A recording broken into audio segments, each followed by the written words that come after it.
ഇന്ന് തന്നെ ഡൗൺലോഡ് ചെയ്യൂ. കാണൂ നിങ്ങളുടെ ഫേവറേറ്റ് ഷോസ്. ജയശ്രീ ആന്റിയുടെ കേസിന്റെ കാര്യത്തില് നമുക്ക് ഇത്രയും വിവരങ്ങൾ കിട്ടിയ സ്ഥിതിക്ക് ഒന്നുകൂടി ഡീപ് ഡൈവ് ചെയ്താ കൂടുതൽ ഡീറ്റെയിൽസ് കിട്ടാതിരിക്കില്ല. അന്ന് ലോക്കപ്പ് മരണം നടന്ന രാത്രിയില് ഡ്യൂട്ടിയിലുണ്ടായിരുന്ന ഏതെങ്കിലും ഒരു പോലീസുകാരനുമായി നമുക്കൊന്ന് സംസാരിക്കാൻ സാധിക്കോ കുട്ടേട്ടാ? നമുക്ക് അന്വേഷിച്ചു നോക്കാം.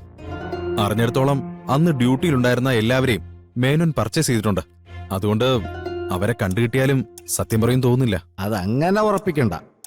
എത്രയൊക്കെയായാലും ഒരു പോലീസുകാര് എന്നും പോലീസുകാരൻ തന്നെ.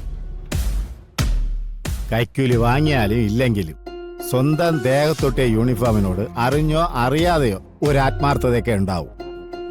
അത് ചില സമയത്ത് തലപൊക്കി വരികയും ചെയ്യും. അന്ന് സർവീസിലുണ്ടായിരുന്ന പലരും ഇപ്പൊ റിട്ടയറായി, ചിലര് VRS എടുത്തു. ഇപ്പോ പഴയ പല കാര്യങ്ങളും ഓർത്ത് കുറ്റബോധം കൊണ്ട് നോവൽ എഴുതിയും സോഷ്യൽ മീഡിയ ഒക്കെ ആയിട്ട് നടക്കായിരിക്കും. ആ സമയത്ത് നമ്മൾ ഇങ്ങനെ ഒരു കാര്യം ചോദിച്ചാ ചിലപ്പോ സത്യം പറഞ്ഞാലായി. എന്തായാലും അന്ന് സ്റ്റേഷനിലുണ്ടായിരുന്നവര് ഇപ്പൊ എന്ത് ചെയ്യുന്നു എന്ന് അന്വേഷിച്ചറിയണം. നമുക്ക് അന്വേഷിക്കാം.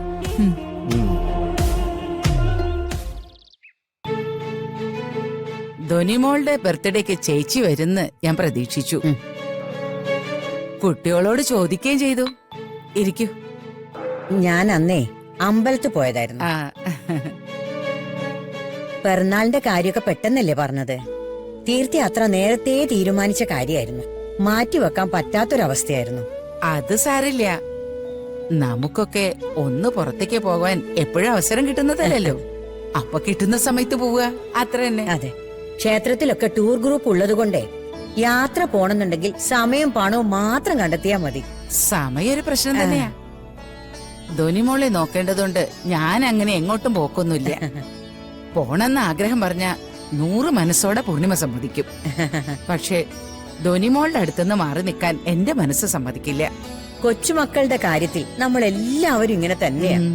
എന്റെ കൊച്ചുമക്കൾ 4 പേരുള്ളതിൽ ആരെ കണ്ടില്ലെങ്കിലും എനിക്ക് സങ്കടം. അക്ഷിത ഇങ്ങോട്ട് പോന്നോ പിന്നെ വീട്ടിലെ ഒച്ചയും ബഹളവും ഒക്കെ പാതിയായിട്ട് കുറഞ്ഞു. ഇനിയിപ്പോ വലിയ താമസമില്ലാണ്ട് ദുർഗയുടെ അഞ്ചരയുടെ ഒക്കെ കല്യാണം ഉണ്ടാവില്ലേ? ഉണ്ടാവും. ദുർഗയുടെ കല്യാണം വേഗം ഒന്ന് നടന്നു കാണണം. അതെന്റെ മനസ്സിൽ വലിയൊരു ആഗ്രഹമായി അങ്ങനെ തന്നെ നിൽക്കുക. അതിനിപ്പോ എന്താ, ദുർഗയുടെ വിവാഹം എപ്പോ വേണമെങ്കിലും നടത്തിക്കൂടെ? എന്തോ ജാതക പ്രശ്നം ഉണ്ടെന്ന് പറഞ്ഞിട്ടല്ലേ നീട്ടി വെച്ചിരിക്കുന്നത്? അതെ, അതൊക്കെ ഒന്ന് ശരിയായി വിവാഹം നടക്കണല്ലോ. അതാ ഞാൻ ഉദ്ദേശിച്ചത്. ദുർഗയെ കല്യാണം കഴിക്കാൻ പോണ ആ പയ്യനുണ്ടല്ലോ, വളരെ നല്ല ആളാ. നല്ല സ്നേഹവും നല്ല ഇടപെടലും ഒക്കെയാ.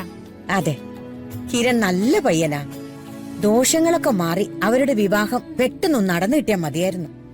നമ്മുടെ ഇരട്ടയാനാക്കാവിൽ നിന്നും കുറച്ചു ദൂരം ഉള്ളിലേക്ക് പോയാൽ അവിടെ ഒരു വനദുർഗ ക്ഷേത്രമുണ്ട്.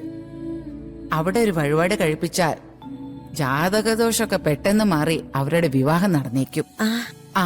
സൗദാമിനി, ദുർഗയുടെയും കിരണിന്റെയും പേര് നാളൊന്ന് എനിക്ക് എഴുതി തരൂ. ഞാൻ അവിടെ വിളിച്ചു പറഞ്ഞ് വഴിപാട് കഴിപ്പിക്കാം. അതിനെന്താ, ഞാൻ എഴുതി തരാലോ. ഞാൻ ബുക്കും പേരും എടുത്തിട്ട് വരാം.